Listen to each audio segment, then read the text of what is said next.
এই কর্মশালায় উপস্থিত নারায়ণগঞ্জ মহানগরী, গাজীপুর মহানগর এবং টাঙ্গাইল জেলার উপস্থিত সকল সহকর্মীবৃন্দ, মঞ্চে উপস্থিত, তিন জেলায় মঞ্চে উপস্থিত আলোচকবৃন্দ, আসসালামু আলাইকুম। প্রিয় সহকর্মীবৃন্দ, আপনাদের সকলকে আমি প্রথমে ধন্যবাদ জানাচ্ছি। সকাল থেকে আপনারা এই কর্মশালায় যোগদান করেছেন এবং এর ভিতরে আপনারা এই কয়েক ঘন্টা ধরে আলোচনা করে আপনারা 31 দফাটা যেমন নিজেরা বুঝে নিয়েছেন এবং আপনারা নিজেদেরকে প্রস্তুত করেছেন 21 দফার বিষয়গুলো, যা আমরা দলের পক্ষ থেকে দিয়েছি, যা আমরা আমাদের সাথে যে সকল গণতান্ত্রিক রাজনৈতিক দল আন্দোলন সংগ্রামে ছিলেন, আমাদের সাথে স্বৈরাচারী আন্দোলনে যারা আমাদের সহযোগী ছিলেন, তাদের সকলের পক্ষ থেকে যে আমরা 31 দফা দিয়েছি, এই 31 দফাটা আপনারা জনগণের কাছে পৌঁছে দেবার জন্য নিজেদেরকে প্রস্তুত করেছেন। তার জন্য আমি আপনাদেরকে ধন্যবাদ জানাচ্ছি। এখন প্রিয় সহকর্মীবৃন্দ, আপনাদের নিশ্চয়ই মনে আছে যে স্বৈরাচার যখন এই দেশের রাষ্ট্র ক্ষমতা, জনগণ অধিকারকে জনগণের অধিকার থেকে বঞ্চিত রাষ্ট্র ক্ষমতা ধরে রেখেছিল অস্ত্রের জোরে, তখন একটি স্লোগান আপনাদের সামনে আমি দিয়েছিলাম। স্লোগানটি ছিল টেক ব্যাক বাংলাদেশ। এই টেক ব্যাক বাংলাদেশের অর্থটা কি? টেক ব্যাক বাংলাদেশের অর্থ খুব সংক্ষেপে যদি বলতে হয়, অর্থাৎ জনগণের রাজনৈতিক অধিকার, জনগণের মৌলিক অধিকার, জনগণের বাক ব্যক্তি স্বাধীনতা এবং জনগণের নিজস্ব অর্থনৈতিক অধিকার জনগণের কাছে ফিরিয়ে আনা। বাংলাদেশ, বাংলাদেশের পররাষ্ট্রনীতি, বাংলাদেশের অর্থনীতি, বাংলাদেশের সমাজ ব্যবস্থা, বাংলাদেশের রাজনীতি, বাংলাদেশের বিচার ব্যবস্থা, যাই বলি না কেন, কি হবে সেটি বাংলাদেশের মানুষ সিদ্ধান্ত নেবে, বাংলাদেশের মানুষ সেটি ঠিক করবে। খুব সংক্ষেপে যদি হয়, তাহলে এই সকল কথার সংক্ষিপ্ত কথা ছিল take back Bangladesh. Take back বাংলাদেশের প্রথম যেই অধ্যায়টা ছিল, অর্থাৎ স্বৈরাচারের পতন অথবা স্বৈরাচারের পলায়ন, এইটিতে সাফল্য অর্জন করা। আল্লাহর রহমতে দেশের মানুষের সমর্থনে, দেশের মানুষের বাংলাদেশের গণতান্ত্রিকামী রাজনৈতিক দলগুলো সকলে মিলে সেই প্রথম অধ্যায়টি আমরা অর্জন করেছি। স্বৈরাচারের শুধু পতনই হয়নি, স্বৈরাচারের যে মাথা ছিল সে এই দেশ থেকে পালিয়ে যেতে বাধ্য হয়েছে। এখন প্রিয় সহকর্মীবৃন্দ, 15 বছর 16 বছর সেই ফ্যাসিস্ট বলি, স্বৈরাচার বলি, দুর্নীতিবাজ বলি, যাই বলি না কেন, অর্থাৎ যারা শুধু নিজেদের স্বার্থ হাসিলের জন্য, নিজেদের আখের গোছানোর জন্য, তাদের প্রভু, ভিনদেশে যে তাদের প্রভু, তাদেরকে খুশি করার জন্য যেভাবেই বলি না কেন, দেশটাকে সম্পূর্ণ ধ্বংস করে দিয়ে গিয়েছে। সেটি অর্থনৈতিকভাবে হোক, সেটি প্রশাসনে হোক, সেটি দেশের শিল্প, ব্যবসা, বাণিজ্য, দেশের ঐতিহ্য, শিক্ষা, যাই বলি না কেন, দেশের স্বাস্থ্য ব্যবস্থা, সব কিছুকে ধ্বংস করে দিয়ে গেছে। আজকে সারাদিন আপনারা যে আলোচনাগুলো করেছেন, আপনাদের সামনে মঞ্চে যে আমাদের আলোচকবৃন্দ আছে যারা ঢাকা থেকে গিয়েছেন, আপনাদের সামনে যে সবকিছু তুলে ধরেছেন 31 দফা, আপনারা, আমি এখানে আপনাদের সাথে যোগদান করার পরেও বিভিন্ন সহকর্মী যে বিভিন্ন প্রশ্ন করেছেন, সকল বিষয় কি ছিল? সকল বিষয় ছিল দেশের মানুষের বেকার সমস্যা, যারা বেকার। সকল বিষয়ে আলোচনার মূল লক্ষ্য ছিল দেশের মানুষের স্বাস্থ্য, নারীদের স্বাধীনতা বা নারীদেরকে স্বাবলম্বী করা, দেশের ভবিষ্যৎ প্রজন্মদের শিক্ষা ব্যবস্থা। এই নিয়ে আপনাদের কিন্তু আলোচনা ছিল। অর্থাৎ আপনারা আজকে সারাদিন সময়টা ব্যয় করেছেন দেশের জন্য, দেশের মানুষের জন্য। দেখুন, আমি গতকালকে একটি কথা বলেছি, এখানে আমরা যারা উপস্থিত আছি আমরা সকলে এক একজন রাজনৈতিক কর্মী। একটি রাজনৈতিক দলের বা একজন রাজনৈতিক কর্মীর সবচেয়ে বড় সফলতা কি? সবচেয়ে বড় সফলতা হচ্ছে আপনার প্রতি যখন মানুষের বিশ্বাস থাকে, আস্থা থাকে। আপনার প্রতি একজন রাজনৈতিক কর্মী হিসাবে, অর্থাৎ অথবা আপনি একজন রাজনৈতিক দল হিসেবে আপনার পিছে যখন মানুষের লম্বা লাইন থাকে, আপনার মিছিলটি যখন বড় হয়, আপনার জনসমাবেশটি যখন বড় হয়, এটি জনগণের আপনার প্রতি যে আস্থা বা বিশ্বাস আছে তার একটি প্রতিফলন, তার একটি প্রতিফলন, সম্পূর্ণ না। কিন্তু ভোটের মাধ্যমে গণতান্ত্রিক বিশ্বে ভোটের মাধ্যমে জনগণের সমর্থন পাওয়াটা হচ্ছে সভ্য সমাজে জনগণের সমর্থন পাওয়াটাই হচ্ছে জনগণের আস্থা বিশ্বাসের প্রতীক বা প্রতিফলন। কাজেই সহকর্মীবৃন্দ, আমরা যদি এইভাবে দেখি যে আপনাদের পেছনে, আপনারা যখন বের হন, কোনো কর্মসূচি নিয়ে বের হন, আপনাদের পিছনে মিছিলে মানুষের যেই সমাবেশ থাকে, আমাদের সমাবেশগুলোতে মানুষের যেই ভিড় থাকে, সেটির মাধ্যমে একটি আস্থা প্রকাশ পেয়েছে, জনগণের আস্থা।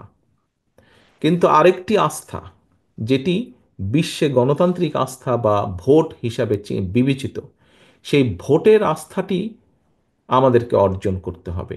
সেই ভোট গ্রহণ অনুষ্ঠানটি হয়নি, এবং সেই ভোট গ্রহণ অনুষ্ঠানটিতে আস্থা অর্জন করতে হলে শুধু তো মুখের কথা বললে হবে না। আমরা দেশের জন্য, রাষ্ট্রের জন্য, মানুষের জন্য কি করতে চাই, মানুষ এটি জানতে চায়। আপনারা এই যে প্রশ্ন করেছেন যে আচ্ছা এটা কি হবে, ওটা কি হবে, এটা হলে কি হবে, ওর তাদের জন্য কি হবে, কেন এই জন্যই প্রশ্নগুলো করেছেন। আপনারা কি শুধু নিজেরা জানতে চেয়েছেন? শুধু নিজেরা জানার জন্য জানেননি। আপনারা এই জন্য জানতে চেয়েছেন কারণ এই কথাগুলো মানুষের সাথে আপনাদের হয়। আপনি সামাজিক অনুষ্ঠানে যান, ধর্মীয় অনুষ্ঠানে যান, বাজার ঘাটে যান, বসে গল্প করেন বন্ধু বান্ধবের সাথে যারা রাজনীতি করে না, তারা কিন্তু আপনাকে যখন জানে, যে তারা চিনে আপনাকে, জানে যে আপনি একজন বিএনপির কর্মী। আপনি হতে পারেন বিএনপির, হতে পারেন যুবদল, হতে পারেন ছাত্র দল, হতে পারেন কৃষক দল, হতে পারেন মহিলা দল, হতে পারেন আইনজীবী ফোরামের একজন সদস্য, কিন্তু জানে আপনি বিএনপি, এবং সেই জন্যই আপনাকে জিজ্ঞেস করে। এবং জিজ্ঞেস করার আরেকটি কারণ আছে, এবং তারই প্রতিফলন হিসেবে কিন্তু আপনারা আজকে আমাদেরকে জিজ্ঞেস করেছেন, আমাকে জিজ্ঞেস করেছেন যে এই হলে কি করব, আমরা কি করব। এবং আপনাকে জিজ্ঞেস করার আরেকটি কারণ হচ্ছে যে আপনি শুধু না, আপনি সামগ্রিকভাবে দল, এই দলের উপরে মানুষ আস্থা বিশ্বাস রাখে বলেই কিন্তু জিজ্ঞেস করে আচ্ছা তোমরা এটার কি করবা, তোমরা ওটার কি করবা, তোমরা এই হলে কি করবা, সেই জন্যই জানতে চাই। এখন সহকর্মী মিলন, ওই যে একটু আগে যেটা বললাম, আস্থার একটা পর্যায়ে আমরা আছি, কিন্তু এই আস্থার পর্যায়টাকে তো আমাদের ধরে রাখতে হবে, তাই না? যাতে আপনি ভোট পর্যন্ত পারেন। এবং এখানে আরেকটি বিষয় আছে, আগামী ভোটই কিন্তু শুধু ভোট না। এখানে হয়তো অনেকে বলছেন যে অথবা এই অনুষ্ঠানের বাইরেও অনেক ব্যক্তি আছেন যারা হয়তো আমার কথা শুনে বলবেন যে কি তারেক রহমান শুধু ভোট ভোট ভোট কথা বলছে। এই, হ্যাঁ, আমরা তো ভোটের কথা বলবো, আমরা তো রাজনীতি করি, আমরা একটি রাজনৈতিক দল, ভোটের কথা বলবো, এটা একটা নর্মাল ব্যাপার, স্বাভাবিক ব্যাপার। ভোট ভোট কথা আমরাই বলবো, এটাই স্বাভাবিক ব্যাপার। তা এখন সহকর্মীবৃন্দ, আগামী নির্বাচন, আমি গতকালকেও বলেছি, একটি কঠিন নির্বাচন হবে। এবং শুধু আগামী নির্বাচন করেই কি আপনি ক্ষান্ত দিয়ে দিবেন? আপনি তো পরের নির্বাচনের জন্য প্রস্তুত হবেন।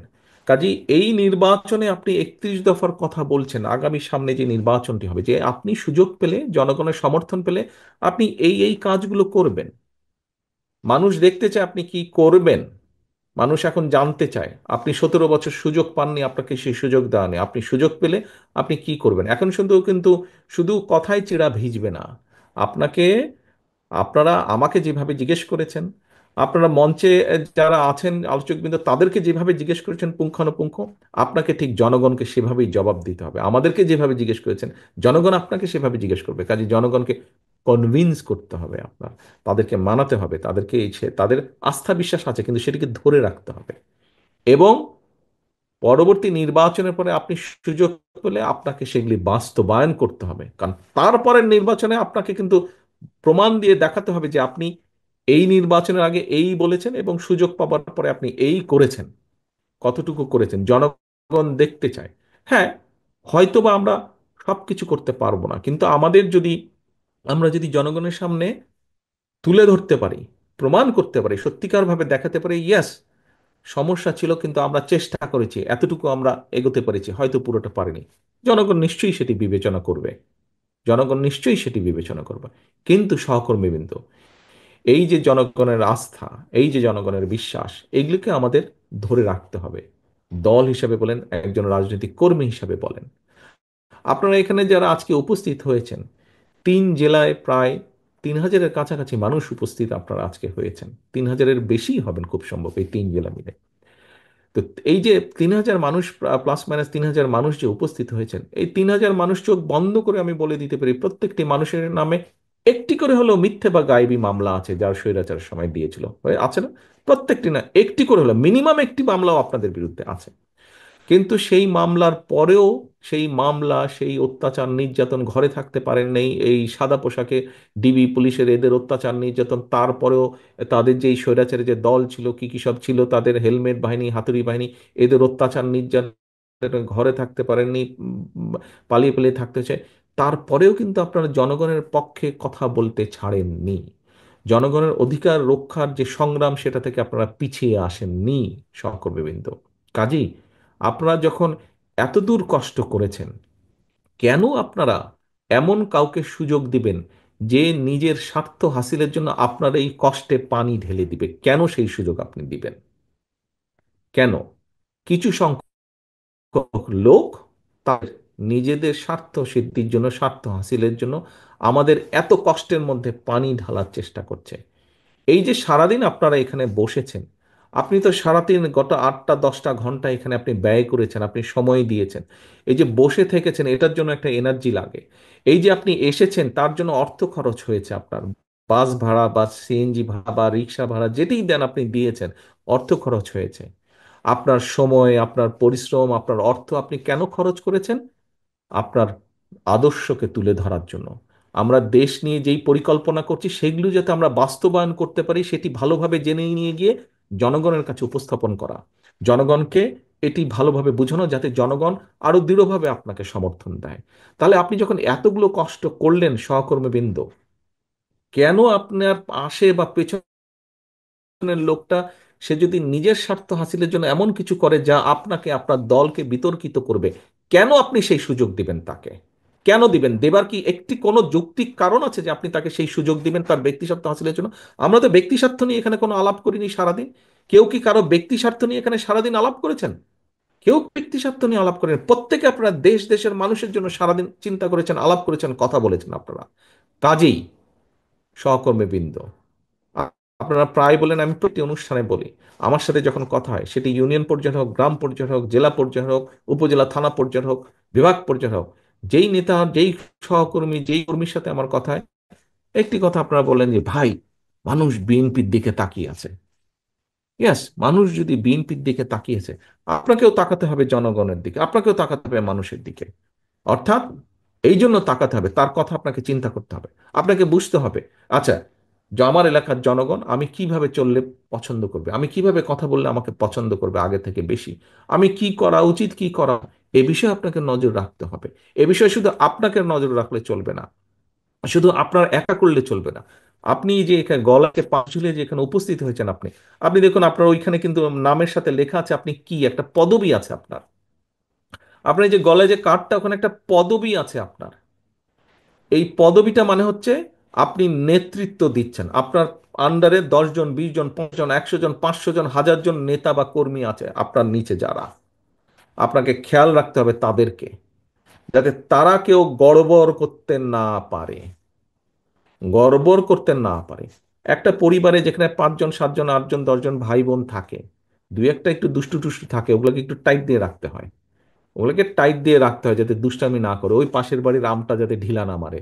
পাশের বাড়ি প্রতিবেশী যদি একটু একটু রাগী হয়, তো অনেক সময় দুষ্টু ছেলেরা করে কি, ঢিলা মারে রাখতে পারে।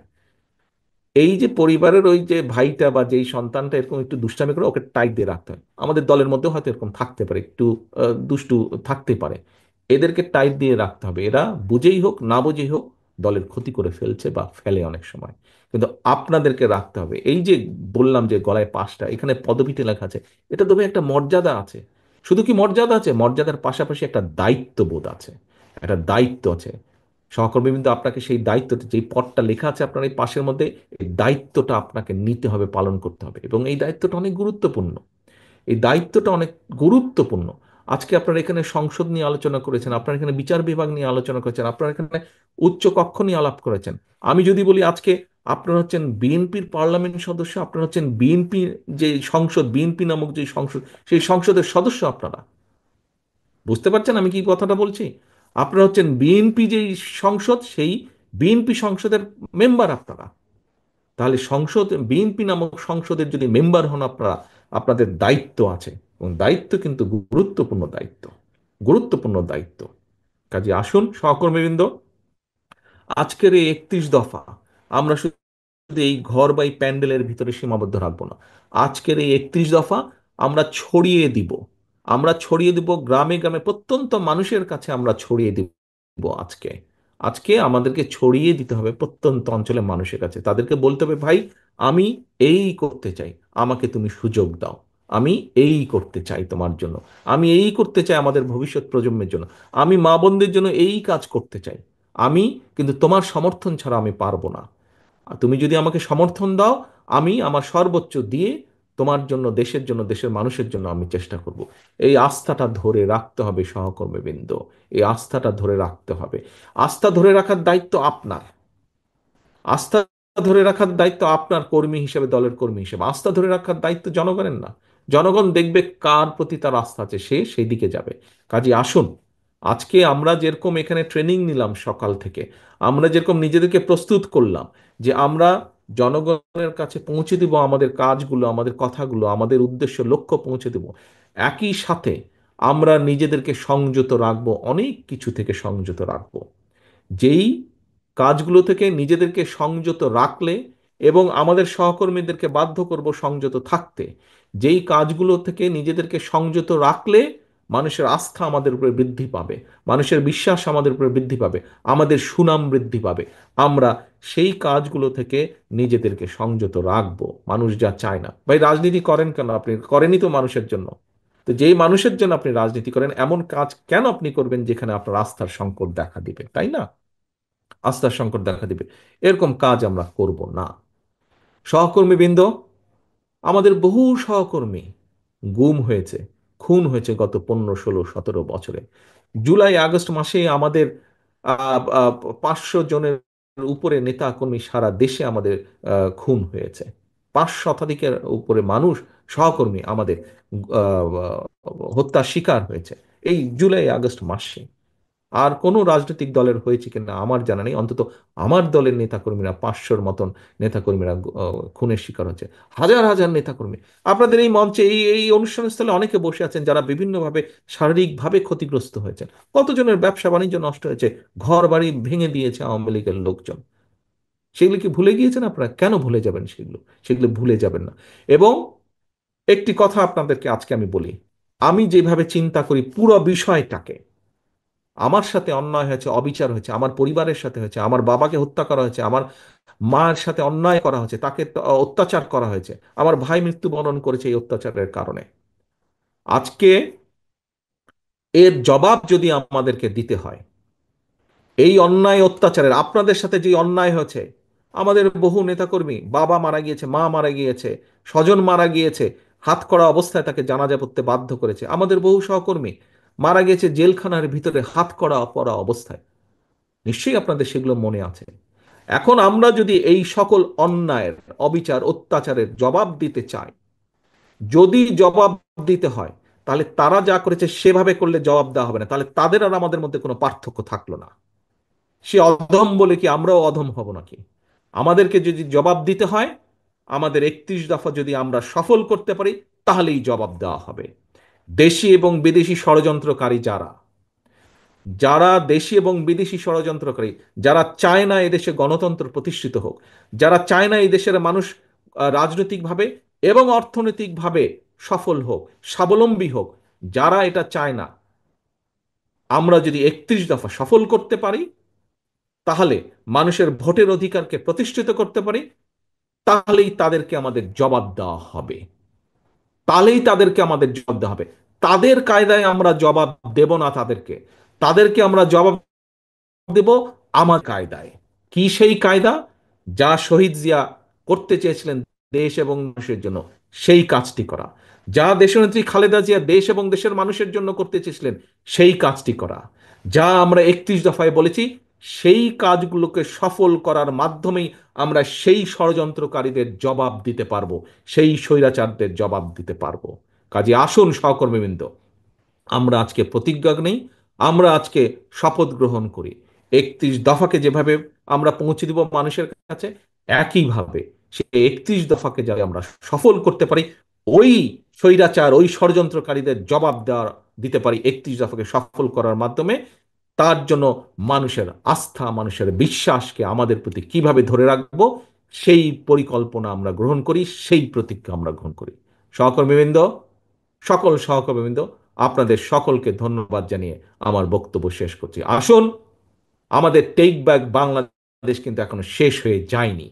টেক ব্যাক বাংলাদেশের কাজ শুরু করতে হবে। আসুন, আমরা সেই কাজ শুরুর প্রতিশ্রুতি প্রতিজ্ঞা করে আমরা আজকে এখান থেকে বিদায় নিই। আল্লাহ হাফিজ। বাংলাদেশ জিন্দাবাদ। বাংলাদেশ জাতীয়তাবাদ।